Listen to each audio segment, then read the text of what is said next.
Jesus, Jesus, my koning, my redder en my rots, my raadsman, my leidsman, my herder, my vriend, my bruidegom. Jesus, Jesus, Jesus. Heilig, heilig, heilig is U. En U is waardig van al ons tyd, ons energie. U is die enigste een waardig. U is die enigste een waardig van ons aanbidding, Here. U alleen is God. U alleen verdien alle eer, roem, glorie. Dit alles kom U alleen toe, Here. Heilig, heilig, heilig is U en waardig is U. Naam bo alle name, Here van die leerskare, koning van konings, Alfa en Omega. Begin en die einde, die een wat is, was en altyd sal wees, die een wat dood was, maar nou lewend is en sit aan die regterhand van God, aan wie alle autoriteit in hemel en aarde gegee is. Jesus, Jesus, Jesus. Ons loof U, ons prys U, Here. En ons lig U naam op in hierdie oggend. En ons strek nader aan U. Ons strek nader aan U, Here. Here, dankie dat U vir ons in die skrif sê, dat hulle wat nader tot U, dat U nader hulle. Dankie, Here, dat soos ons nou in 'n plek van aanbidding ingaan. Here, bid ek dat elke ou se storms nou sal stil word, Here. Elke gedagte neem ek gevange. Elke afdraaipaadjie sper ek nou toe. Maar dat ons gedagtes alleenlik op U sal vestig nou. Ons kyk op na die berg en waar sal ons hulp vandaan kom? Jesus, U alleen. U alleen. Heilig, heilig, heilig. Heilig, heilig, heilig. Here, daar is nie iemand soos U nie. U het nie 'n gelyke nie. U het nie 'n teenstander nie. U is God, U heers, U is heilig, U is waardig, U is almagtig, soewerein, alomteenwoordig, alwetend. U is God. Maar wat 'n voorreg is dit om U te ken, Here. Dankie dat U self aan ons openbaar, sodat ons U kan ken. En Here, wat 'n voorreg is dit om ook deur U geken te word. Ons het U lief, Here. Dankie, Here, vir U Gees wat U is. Dankie vir U Gees in ons. En dankie dat U wandel onder die lofsange van die kinders. Here, ons vertrou U vir 'n mooi, goeie en 'n kragtige, kragdadige werk vanoggend, Here. U is 'n kragtige God. En ons vertrou U Gees, o Heilige Gees, vir 'n kragtige werk. 'n bonatuurlike, lewensveranderende werk vanoggend. In elkeen van ons. Here, dit is U wat nuwe harte skep, Here. Dit is U wat berge versit. Dit is U wat oseane oopkloof. Dat mense op droë grond deurloop. Dit is U wat vuur op 'n nat altaar laat val. Dit is U. U is almagtig. Dit is U wat die siekes genees. En dit is U wat die dooies opwek. Dit is U wat die wat in gevangene is, die deure laat oop swaai, sodat hulle in vryheid kan uitloop. Dit is U. Dit is U, Jesus. En ek weet dat U is dieselfde, gister, vandag en vir altyd. U het dit gedoen, en U doen dit nog steeds, en U gaan dit nog steeds doen. Jesus, Jesus, Jesus, my hoop. Here, my hoop is in U alleen. In Jesus naam. Amen. Great, julle kan vir my blaai na Galasiërs 6 Um, ons gaan eintlik maar Galasiërs 6 die eerste hoofstuk redelik na kyk vanoggend. Maar ons gaan vanoggend se groot boodskap is die vlees teen die gees. En ek dink iets wat ons al baie gehoor het in kerk is my vlees is swak. Die gees is gewillig, maar die vlees oor die vlees is so swak en so sleg en hy wil nie. En ek sê vanoggend vir die span weer, as ek kyk na Paulus se briewe en wat hy geskryf het, en Erwan het dit baie mooi opgesom nou by manneoggend, Vrydagoggend. Ek gee vir hom sien, ek sê dit is nie my grappie nie. Hy het dit gemaak. Dit is nie snaaks te sien, hier is regtig goed. En die van julle wat wel bekend is met Paulus se briewe weet, hy kan partykeer nogal redelik kwaai oorkom. Onder andere in Galasiërs behandel hulle die besnydenis en hy sê hierdie mense wat vir julle sê dat julle moet julle self besny, ek hoop hulle kastreer hulle self. Verstaan, hy was redelik 'n kwaai kerel as dit kom by die woord van God. Maar Rowan stel dit so mooi, hy sê Paulus se briewe gee hierdie indruk van ek hoop hierdie brief kry jou voor ek jou kry. So, maar as ek kyk na sy briewe, Paulus skep nie die volgende illusie nie. Hy sê yes, daar is hierdie stryd teen die vlees. Die versoeking is in die vlees en dit is in die vlees wat ons sondig. Maar nêrens gee hy die grond of die verskoning dat dit okay is om te sondig nie. Maak dit vir jou sin? Ek meen, hy maak tot die stelling en sê, sal ons dan meer sondig sodat ons meer genade kry? Nee, stellig nie.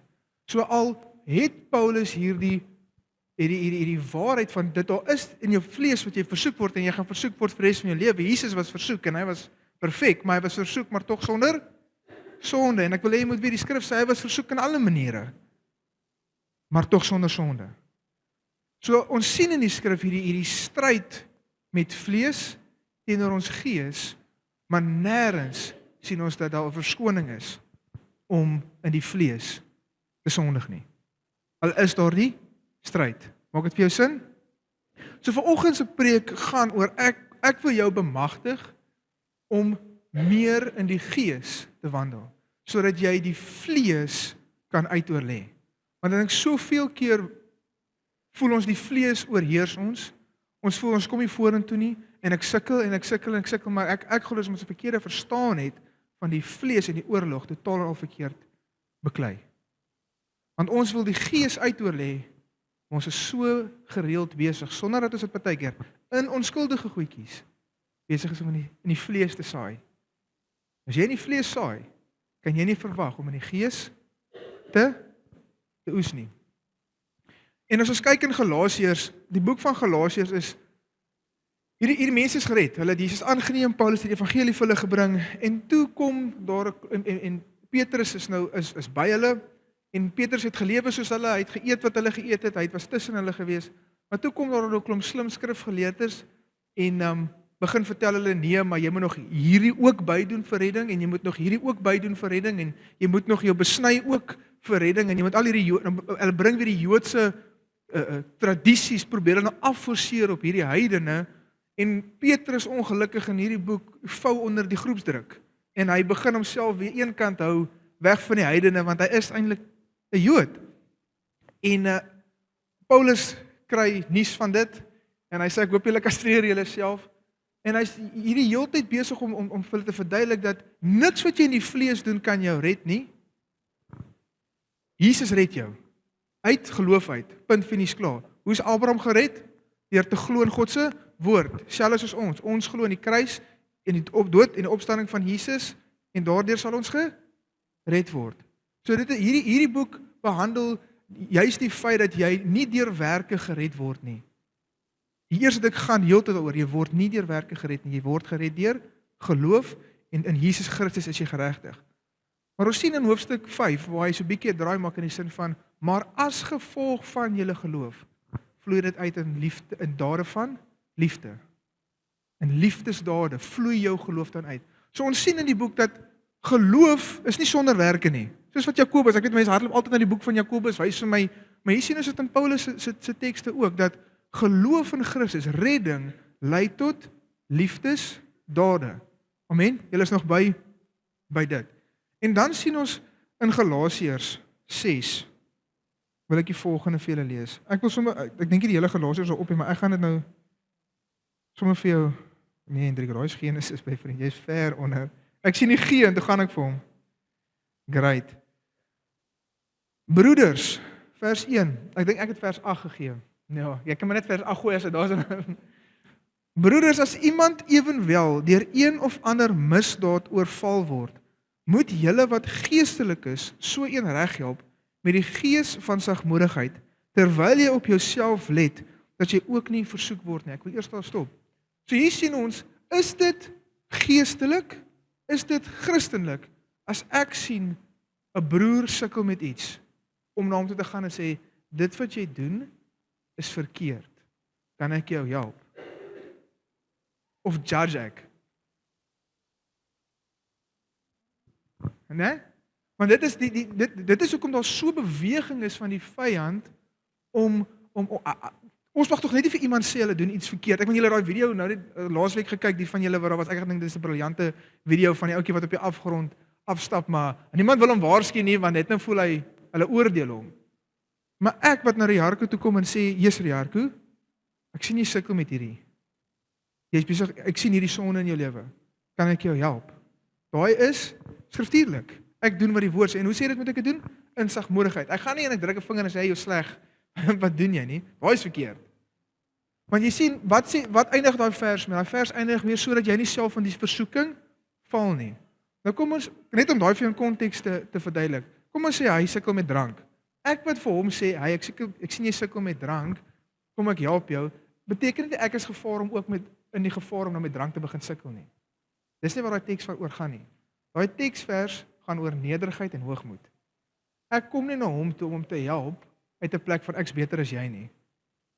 Ek het hierdie onder die knie nie. Ek kom in nederig, sien jy sukkel, kan ek jou help? Verskriklike belangrike konteks om te verstaan. Want dit gaan nie oor, ek het al van predikers gehoor wat hulle wil nie eers vlieg op kommersiële vliegtye nie, want net nou kom ander mense se demone soos op hulle. Dan is ek net soos, maar as jy nie soos vol van die Heilige Gees nie, soos hier's nie plek in hierdie huis nie. Hier kan niks by my inkom nie. Maak dit vir jou sin? So dit is skriftuurlik van ons om nederig te wees en mekaar te help wanneer iemand sukkel. En dan gaan dit aan om te sê, dra mekaar se laste en vervul so die wet van Christus. Want as iemand meen dat hy iets is, terwyl hy niks is nie, mislei hy homself. Want dit in konteks onthou daar kom skrifgeleerdes gekom, ek kom slim ouens gekom, om kom sê, nee, maar jy moet hierdie doen, en hierdie doen, en hierdie doen, en dan sal jy 'n geestelike ryker lewe hê, dan sal jy gered wees, en die volheid hê van wat Christus vir jou het. En daai is alles saad in die vlees wat hulle vir hulle bring. En Paulus sê dat so ou 'n vervloeking wees. Dat enige ou wat 'n ander evangelie bring as wat hy bring en wat Jesus gebring het, dat hulle 'n vervloeking wees. Want ons moet nie in die vlees saai nie, maar in die gees. En ons sien nie, hoe saai jy in die gees? Liefdesdade en om broers en susters te help, om goed te doen aan mekaar. Maar laat elkeen sy eie werk en nie te dink ons is beter as ander nie. Maar laat elkeen sy eie werk op die proef stel en dan sal hy grond vir roem hê alleen wat homself betref. So as jy nou wil breek, dan gaan kyk in die spieël en sê net, well done.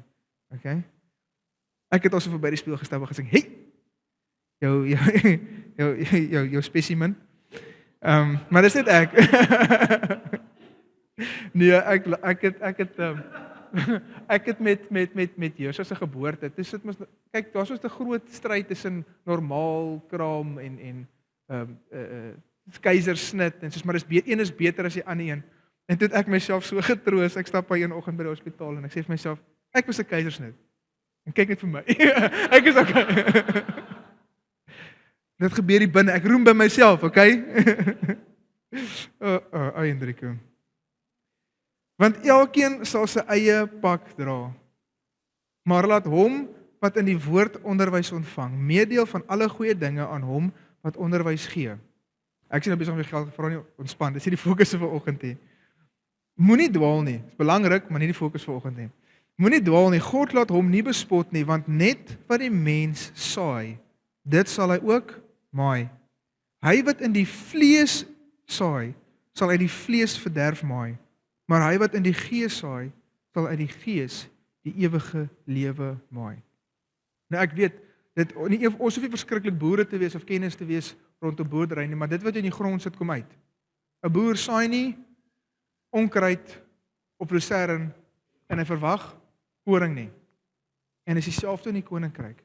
Ek dink partykeer sonder dat want ons verloor fokus, begin saai ons verkeerde saad in die grond en dan vang dit ons omkant as ons die verkeerde oes het wat voor ons lê.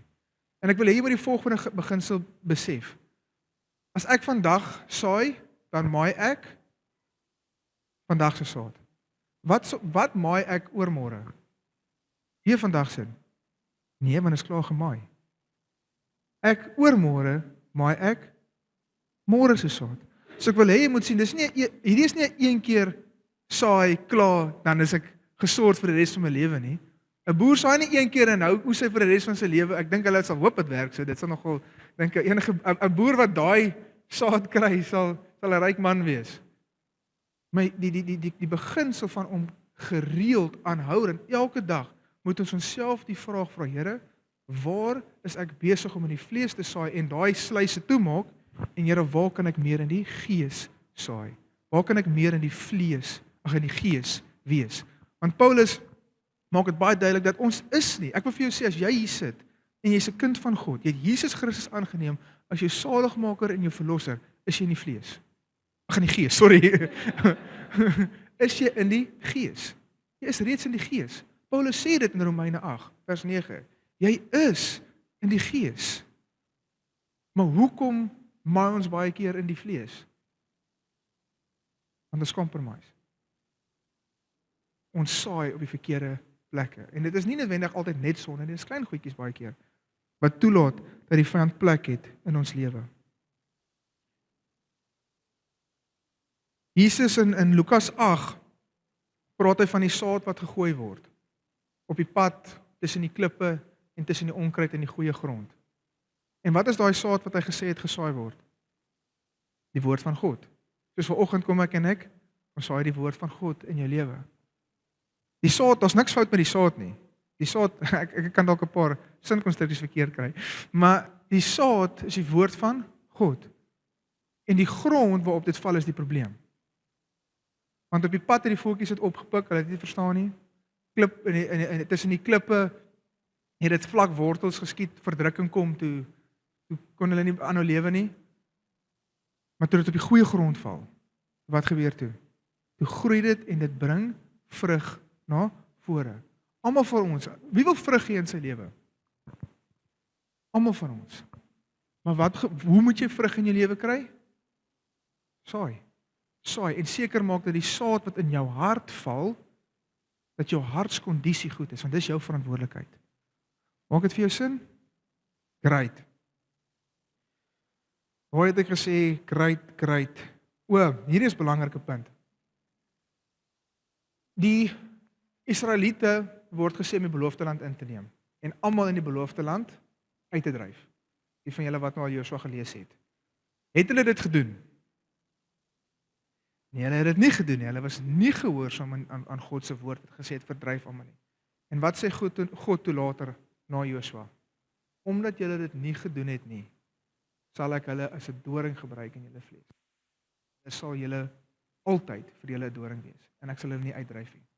Wat wil ek hê jy moet sien? Hoe is daai van toepassing op ons? Want ons moet nie mense gaan uitdryf nie. Maar wanneer ons in die gees is, wanneer ons Jesus aanneem en sy gees ontvang en beseël is en sy besitting is, moet ons elke vleeslike vyhandige ding uitdryf uit ons lewe uit.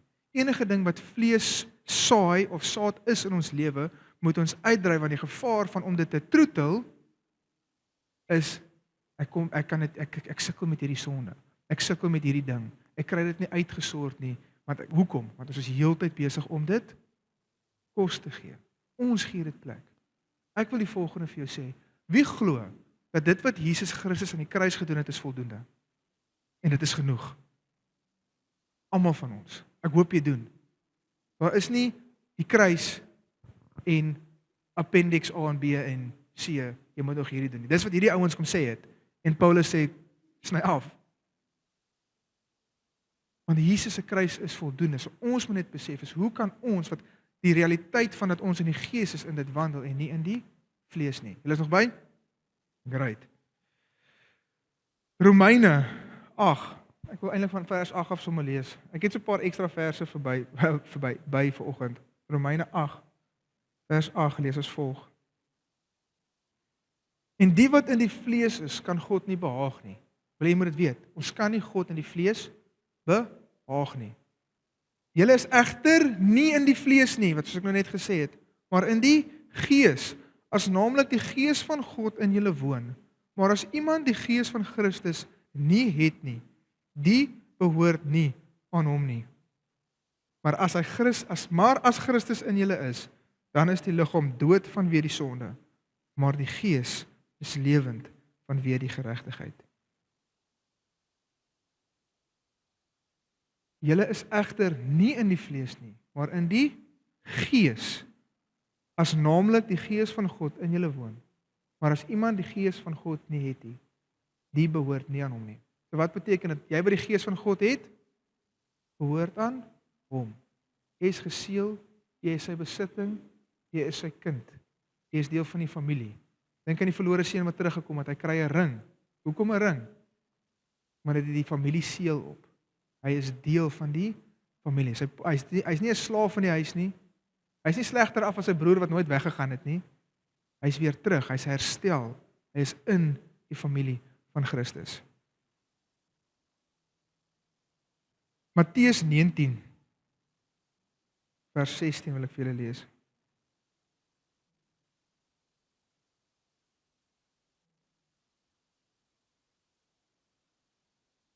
Vers 19 vers 16. Ja, Hendriko. Hoofstuk 19 vers 16. Jy kan sien is 2 weke, hè? Is 'n bietjie geroes.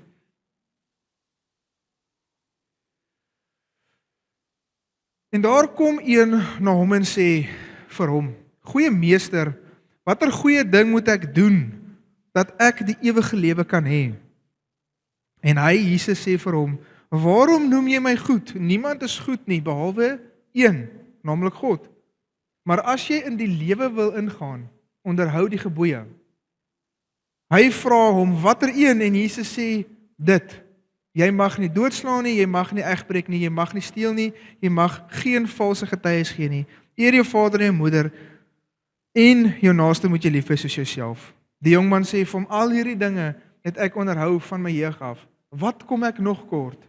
Jesus antwoord hom: As jy volmaak wil wees, gaan verkoop jou goed en gee dit aan die armes en jy sal 'n skat in die hemel hê. En kom hier, volg my. 'n Disipel gewees het, volg my. Maar toe die jongman die woord hoor, het hy bedroef weggegaan, want hy het baie besittings gehad. So as jy op oogafslag eers lees, lyk dit asof Jesus vir hom sê: Heer, hoe kan ek gered word? En hy sê vir hom: as jy die wette doen. Maar as jy verder lees, Jesus is eintlik besig met 'n setup. Hy sê vir hom, want hy weet reeds hy doen al hierdie goed. Hy weet hy doen hierdie goed. Maar as jy regtig volmaak wil wees, as jy regtig gered wil wees, want daai goeders is goed. Dit is great. Maar as jy gered wil wees, gaan verkoop al jou goed. Gee dit vir die armes en volg my.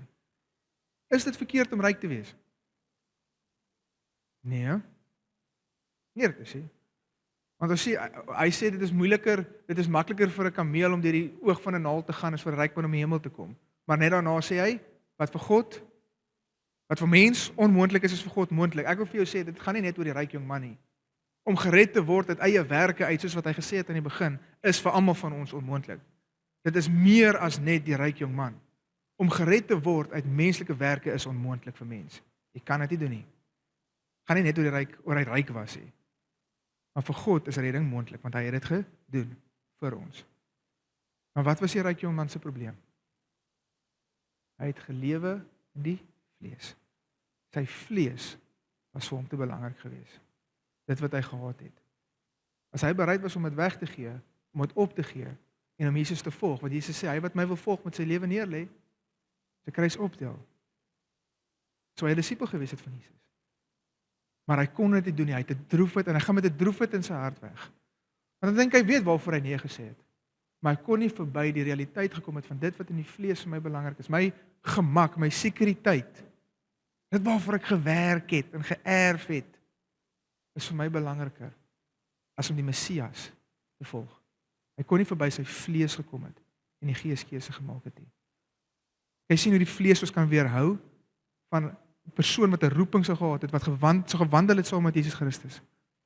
Kon nie verby sy vlees kom nie. En hy kies om Jesus nie te volg nie. Lukas 9 vers 57.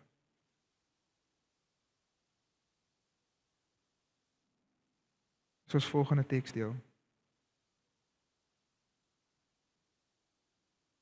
Julle kan so lank na vers 57 toe gaan. Ek wil net vers 51 vir jou lees vir konteks.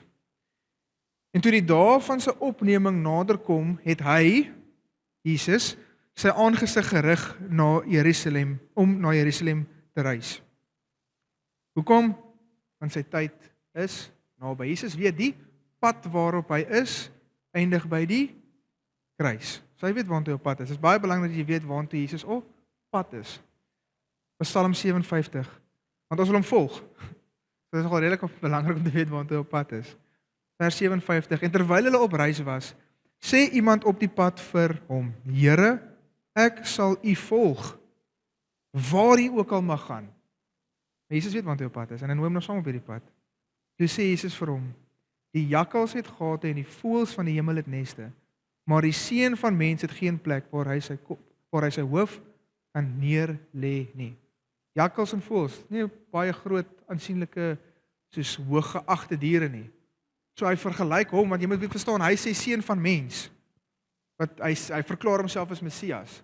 Hy is nie net besig om te sê ek is ook 'n seun van mens in die sin van dat ek 'n mens is. Maar hy wat sê ek is die seun van mens is 'n messiaanse term wat die ou sou geweet het, kom uit Daniël 7, wat hy gesê het ek het gesien een soos die seun van mens. So Jesus is besig om te sê ek die seun van mens, ek God.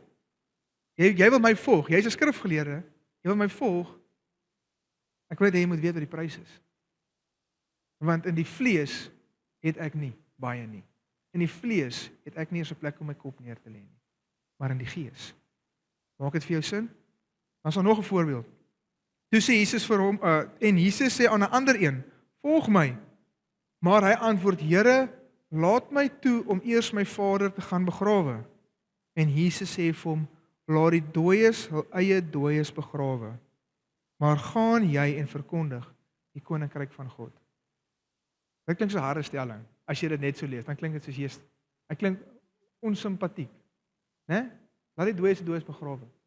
Maar in konteks moet jy verstaan is hierdie pa was 10-1 nog nie oorlede nie. Want as hy oorlede was, sou hy by daar gewees het en sou hulle al begin het met die begrafnis onder reëlings volgens tradisie. So sy pa is nog nie dood nie. Dalk siek, dalk op pad om dood te gaan, maar hulle weet nie wanneer hy gaan doodgaan nie. So wat jy eintlik moet sien is hier's 'n ou wat sê ek wil eers gaan, ek wil my roeping wat u vir my gee, wat volg my, op eis sit, die geestelike roeping.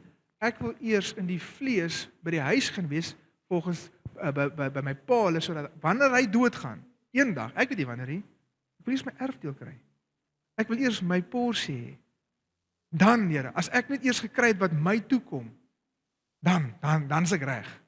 Dan is ek reg om dit te volg.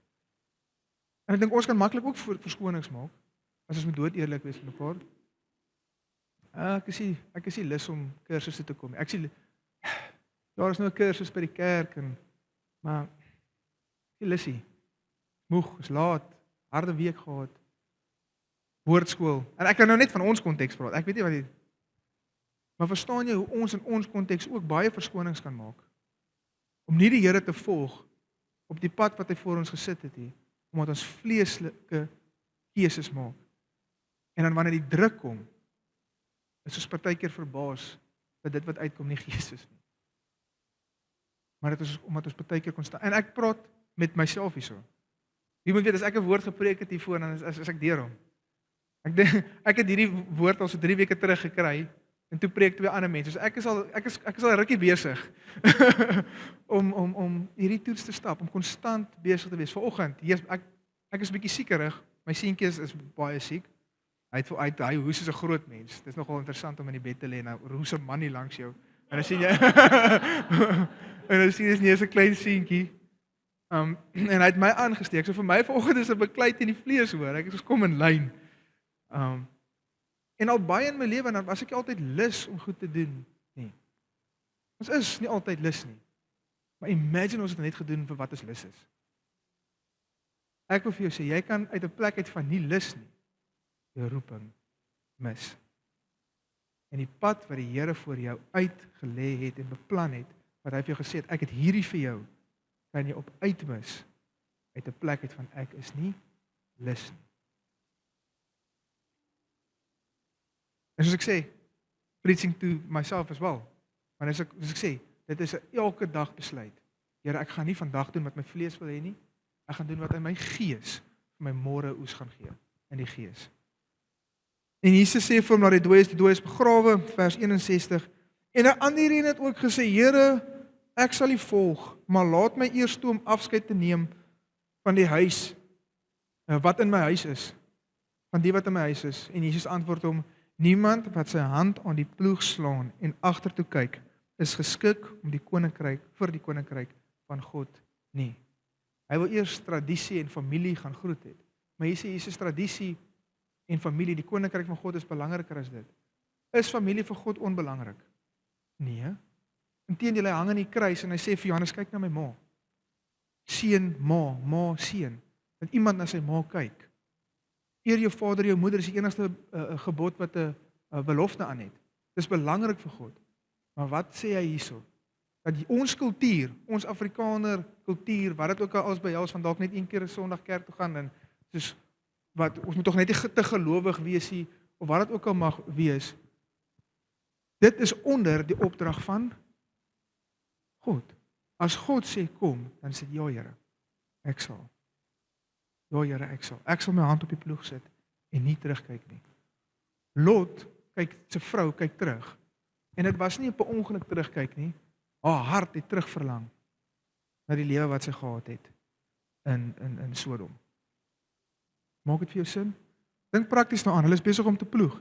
As jy die os stap voor jy is besig om te ploeg, hy het tentoon net een metaal dingetjie gehad. As jy omkyk, dan ploeg jy skeef.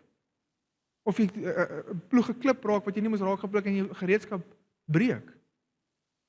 If jy weer af van jou roeping. Dis hoekom God sê, hy wat sy hand op die ploeg slaan, moet voor hom kyk. Hy kan nie terugkyk. Hy kan nie 'n dubbelhartige man wees nie. Ons kan nie konstant tussen die vlees en die gees spring nie en dan verbaas wees as ons vlees ons oorheers nie. Want jy is gemaak om te heers oor jou vlees. Jy is, en jy kan. Ek wil vanoggend vir jou sê, dit waarvan jy 'n slaaf voel, is nie die waarheid nie. En ek wil vir jou aanmoedig en sê jy kan. Wel, kom ek sê so, jy kan nie, hy kan. Jy moet net meer by hom wat kan gaan sit. Maak dit vir jou sin? Amen. Dankie. Hebreërs 12 vers 16 tot 17. Ek wil hê jy moet verstaan, vanoggend moenie vir jou 'n raaswoord wees, dit moet vir jou absolute bemoedigende woord wees. Dit moet iets wees van vryheid. Dis waaroor dit gaan. Dit is ons vryheid vir jou. Ons 'n lewe in vol vir jou. Ons 'n lewe waar ons in die gees kan lewe, in die gees kan saai en ewige lewe maai. Jy hoef nie gevange en gebonde gewees tot jou vleeslike bestaan en gevoelens nie. So Hebreërs 12 vers 16. Nou almal ken die storie van Jakob en Esau, julle wat by die woordskool is ken hom nou heel wat beter. Elke Woensdag 6:15, die wat nog hier is hier. Wie hou van die woord van God? Kan jy hande sien? Kyk, ek sien julle Woensdag.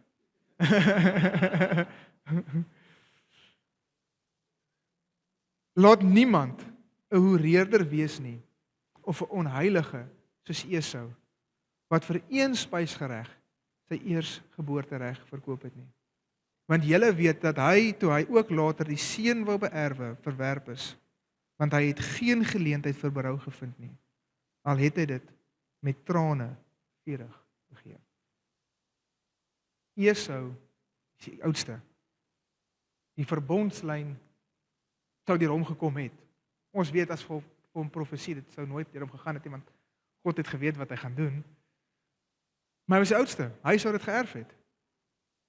Maar hy gee dit weg vir wat? Vir lentjies op. Vir een spysgereg hy oordryf so en sê ek is moeg, ek is baie moeg, ek gaan sterf. Wat help het ek het 'n geboortereg, maar ek gaan dit nooit sien nie want ek gaan doodgaan. So dis hoe honger hy gedink het hy is. En ek dink baie keer kan ons vlees ook so opsweep. Soos ek kan nie hierdie ding, ek is honger, ek gaan sterf en dit is eintlik nie so erg nie. En hy gee dit weg. En maak nie saak wat hy gedoen het nie. Hy kon dit teruggekry het nie. So wat sê ek vir jou, as jy een keer kerk mis, gaan jy hel toe? Nee. Nee. Dis nie wat ek sê nie. Maar ek wil vir jou sê, jy mis een keer, 2 keer, nog 'n bietjie, nog 'n bietjie, nog 'n bietjie, nog 'n bietjie. En as jy self kan kry, as jy alleen, jy het nie meer geestelike inspraak nie, die wêreld se druk raak te veel, en jy knak. En Here, jy sê, hoekom het U my verlaat? Here, waar is U? Ek glo nie meer nie. Hierdie is nie die God wat hierdie is nie waar wat hulle vir my gesê het nie.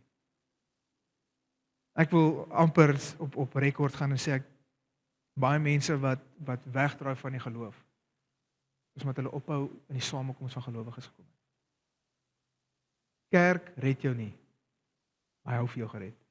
En as ek praat van kerk, praat ek van die liggaam van Christus. Wat bedoel ek? Ek voel nie altyd lekker nie. Ek sien nie altyd lig aan die einde van 'n tonnel nie. Ek word partykeer oorweldig, maar ek is omring deur mense wat die lig vir my kan sien. Ek is omring deur mense wanneer ek nie die dag voel ek het krag in my bene om te loop nie, wat 'n dak kan oopbreek en my voor die voete van die Messias gaan neersit.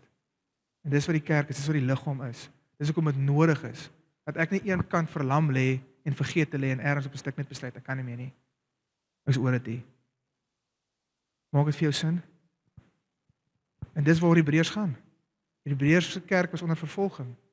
En Paulus sê, julle kom by die gelowiges uit, kom by die gelowiges uit. Moenie onder die vlees buk nie, moenie onder verdrukking buk nie, moenie onder die begeertes van die vlees buk nie. Want is een, en die volgende een, en die volgende een, en so val die domino's. So dit is nie 'n plek van God wat nie genadig is, dat ek sê as jy een keer, hy's genadig, prys die Here. Ek kan jou beloof dat jy al meer as een keer vergewe. Amen. Here het ons meer as vandat jy gered is, jy al meer as een keer verkeerd gekry en jy het nog jou geboortereg. Dis goeie nuus. Okay? Jy het dit nog. Maar dit moenie vir ons 'n verskoning wees om aan te gaan en aan te gaan nie. Jy weet, dit is altyd vir my so snaaks. Ek het hom gelukkig lanklaas hierdie vraag gekry en nog nooit onder julle nie. Maar ek kan dit ook net tot bekering gekom het. Dit baie van my wêreldse vriende het my gevra, maar hoekom? Hoeveel mag ek drink?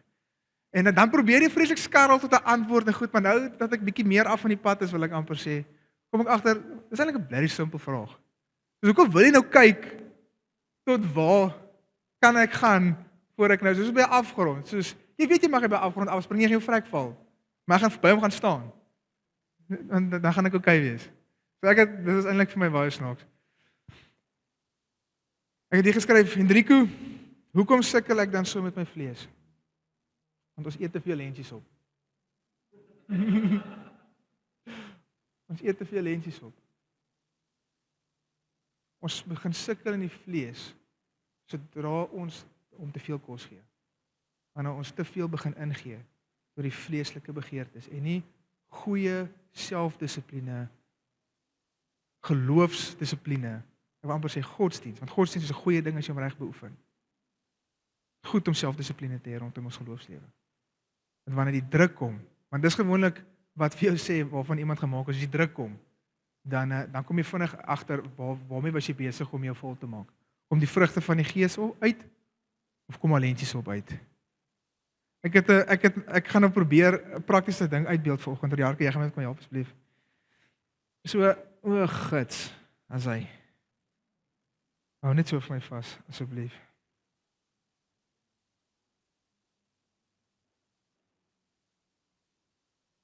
So hierdie koppies is almal dieselfde, né? Jy kan dit sien. Wat is in wat se koppie? Wie kan vir my sê? Nie jy nie. Ek ken hom way te goed. Hy sal wragtig antwoord. Julle weet nie wat is in wat se koppie nie. Né? En dit is baie keer so, jy weet, as dinge goed gaan, weet jy nie altyd wat iemand se oortuiging is. Jy is veronderstel om te weet, maar anyway. So nou as ek hierdie koppie druk, dan gaan julle sien wat in hom is. Nou koffie. As ons vol is van die vlees en die druk hom, wat gaan uitkom? Vlees. Nie die vrugte van die gees nie. Hierdie koppie het nou tee in, né? Maak hier net van vol water. Ek wil nie alles vol gemaak het nie. Nee, toe maar. Hou net gee van die water. So hierdie koppie het tee in. So hy's klaar vol van die vlees. So as ek kom en ek gooi water en wat kom uit? Maar teewater. En hoekom sê ek dit vir jou? Want ons kan nie vol wees van die vlees en dan 'n bietjie gees wil oorgooi en dink dit is die dominerende faktor wat gaan uitkom nie. Maar as ek hierdie koppie wat leeg is vol gooi met die gees, wat kom uit? Gees, water. Maak daai vir julle sin? So punt 1, moenie dankie. Ja, okay, was baie goed geweest, hoor. Ons sal volgende keer vir jou blinkertjies en goeders kry. ja, sterretjie. So daar's 3 goed wat ek wil hê moet sien met daai koppies. As jy vol is van die vlees en die wêreld druk jou, moet jy nie verbaas as dit vlees is wat uitkom nie. As jy wil hê die gees moet uit jou uitkom, maar jy is vol van die vlees, is daar nie plek vir die gees nie. Jy gaan dalk 'n bietjie, maar op die ou ende die dominerende faktor gaan wees vlees. So wat wil jy wees?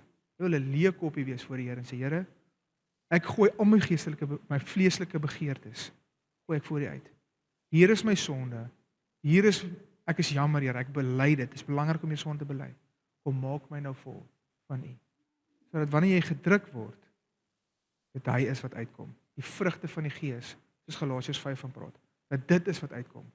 Maar vir dit, vir jou om die vrug te dra, moes jy al wat gedoen het. Jy moes al reeds gesaai het. Saai kom voor die vrug. Jy kan nie vrug wil hê sonder om die werk in te sit om die regte bome te saai nie. Almal van ons wil in die beloftes van God wandel. Jy hoef jou hand op te steek nie. Ek weet dit vir 'n feit. Almal van ons wil. En dit is daar vir ons. En al wat hy vir ons wandel net voor hom. Wandel voor hom, ken my in alles wat jy doen. Bly weg van die ongeregtigheid van die wêreld af. En jy sal in jou belofte loop. Niks, hoor mooi wat ek vir jou sê, niks in hierdie wêreld is kragtig genoeg om jou die hand uit van God te ruk nie. Niks. Niks kan jou weerhou van die roeping wat God oor jou lewe het nie. Behalwe jy. Behalwe jy. Niks en niemand anders nie. As jy God kies met alles, dink aan Jakob, vlug met niks. God sê ek sal vir jou sorg. Hy kom 'n ryk man terug, nadat Laban regtig hard probeer het om hom in te doen. Regtig hard probeer het. En hy het vir hom na hom gekyk. God kyk na sy kinders. En daar is niemand wat sterk genoeg is om hom te weerhou, soos wat jy hom volg, sodat jy kan uitleef jou roeping. Niemand en niks nie. En ek sal my lewe daarop sit. Behalwe jy, wat sê, ek is lus vir lentjies op. Maak dit vir jou sin? Vlees en gees. Ons is in 'n stryd teen die vlees, 100%.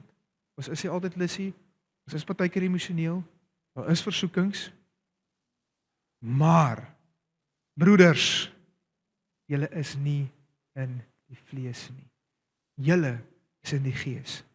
Ek wil vir jou sê, wel dan, jy het vanoggend die geeskeuse gemaak. Dis 'n bietjie church lingo. Jy het die geeskeuse gemaak om vanoggend hier te wees. Om te saai in die gees. Wel dan, mag dit vir jou 'n oes wees op vanoggend. Mag die saad wat gesaai is veelvoudig vrug dra. Maar broeders, môre as jy opstaan, Here, waar kan ek weer in die gees saai? Waar kan ek weer in die gees saai? Want ek wil vir jou waarborg. Ek kan jou waarborg, hoe meer in die gewoonte kom van in die gees saai, goed te doen aan ander, goeie dissipline te hê rondom jou woordstudie, tyd saam met God, tussen die gemeenskap van gelowiges te wandel. As er goed aangebied word, kom in, soos koop in. Ons sal jou oprig. Dit is deel van my roeping, is om disippels te maak, is om jou op te rig. Dan sal die vlees, jy sal weet van sy klop aan die deur, maar dan gaan jy nie meer intimideer nie. Gaan jy nie oorweldig nie. Die versoekings gaan kom, maar jy gaan dit kan neerlê. Jesus kon versoek word, want hy was vol van die Gees. Gaan lees mooi. Hy word gedoop onder die water, die Heilige Gees kom oor hom, en dan sê die skrif, vol van die Gees, het die Gees hom gelei in die woestyn. Want toe die druk kom, toe wat kom uit? Gees. Maak dit vir jou sin? En dit is hoe jy die vlees oorwin. Nie deur in die worsteling te gaan en ja, ek kan dit doen en planne en oprig nie, jy moet by die Here uitkom, planne kry by hom en ophou die vlees kos gee. Daar's so 'n bekende storie van 2 honde wat beklei, 'n swart hond en 'n wit hond. Ek weet nie wie van julle almal van gehoor het nie, dis 'n baie bekende beeldspraak wat baie mense al gebruik het. En as ek vir jou moet vra wie gaan wen, die wit hond of die swart hond? Die een wat jy kos gee. En dit is dieselfde met ons gees en ons vlees. As jy net vir die swart hond kos gee, gaan die swart hond wen. As jy net vir die wit hond kos gee, gaan die wit hond wen. En dit is dieselfde met ons gees en ons vlees. Moenie jou vlees versadig nie, maar versadig jou gees. Amen. Dit was nie, ek het nie lank gedink aan daai voorbeeld nie. Ek het gaan melk koop en op pad terug van die kafee af vanoggend. Ek sê, dit kan werk. Dit kan werk. So ek wil jou uitnooi om die volgende doen, net soos wat jy daar sit. Wil ek vra dat jy jou oë sal toemaak en fokus op die Here. Soos hy vanoggend gesê het, fokus, sien nie troonkamer. Jy sit in die troonkamer, sien die Here op dit. Jesus aan die regterhand. Dis wat in Openbaring beskryf word vir ons. Verklaar jou liefde teenoor hom. Dit is altyd 'n baie goeie begin. En dan vra hy vir Here, wys U vir my waar ek in die vlees saai. Waar is ek besig om my vleesmens te voed? En dan bely jy dit. En ek sou vir jou sê, dan is daar vergifnis vir jou. Wanneer ons bely voor die Here, vergewe hy. Ek gaan net so 'n oomblik gee vir dit. Sit dit by die Here.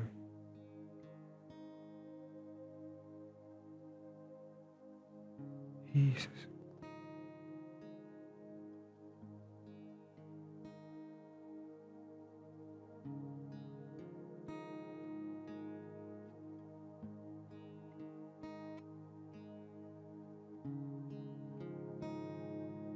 Soos jy sit, Galasiërs 5 vers 19, lys Paulus 'n paar werke van die vlees.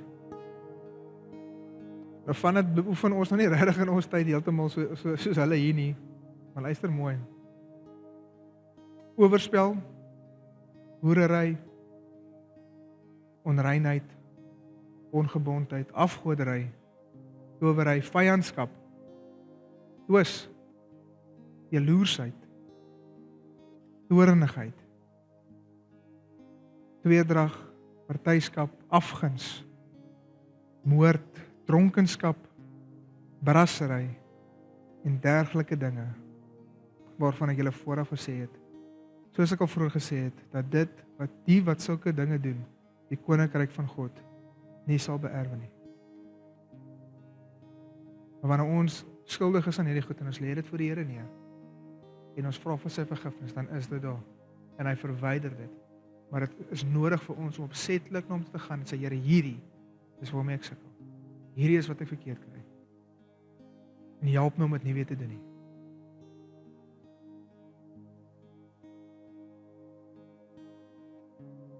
En dan gebeur die volgende.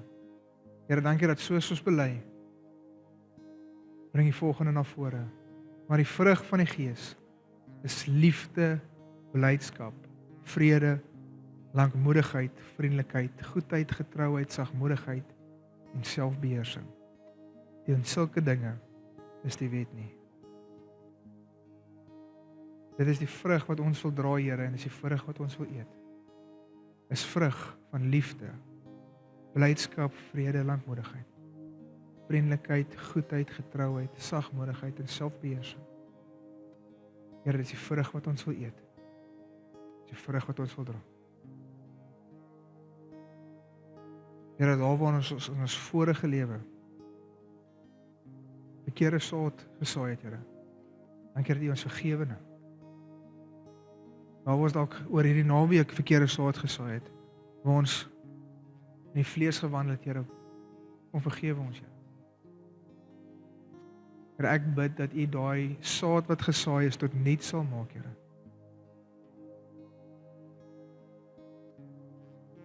Geef ons 'n nuwe hart, Here, sodat nuwe grond, sodat ons nuwe saad kan saai. En dat ons sal eet en sal proef van die ewige lewe.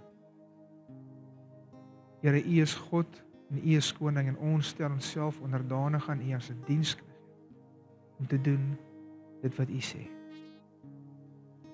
Jesus, Jesus, Jesus, ons God en ons koning.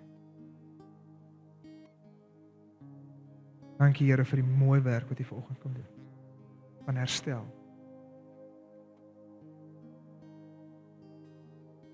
Maar ek wil hê moet besef, dis 'n herstelwerk vanoggend. Ons lewe waarop hierdie uitvloei. Dankie, Here, vir die lewe en die vrug wat in die komende dae elkeen van die alle lewens sal wees. Omdat hulle U kies. En môre, Here, mag ons U weer kies. Dinsdag, Here, sal ons U weer kies. Woensdag sal ons U weer kies, Here. Elke dag kies ons U opnuut, Here. In Jesus naam. Ons Vader wat in die hemel is, dat U naam geheilig word, Here. U koninkryk kom. Soos in die hemel, so in ons lewens. So in Wellington, so in elke huis wat U staan en verteenwoordig word vanoggend. Laat U koninkryk kom. Soos wat ons U soek en soos wat ons nader trek aan U.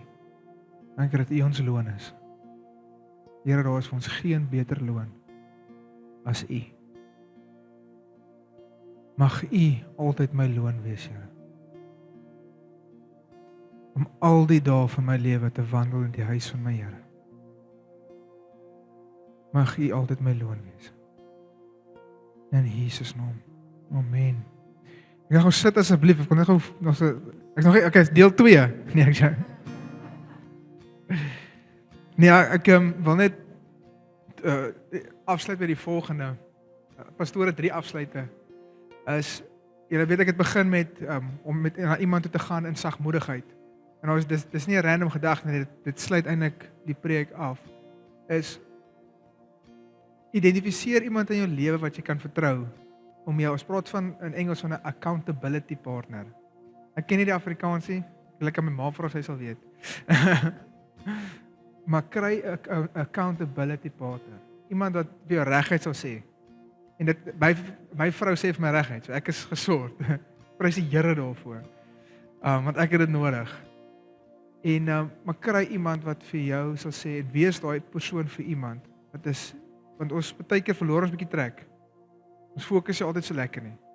En dan het ons iemand nodig om ons te help. So ek wil jou regtig aanmoedig, kry so iemand soos vir jou. Amen. En dan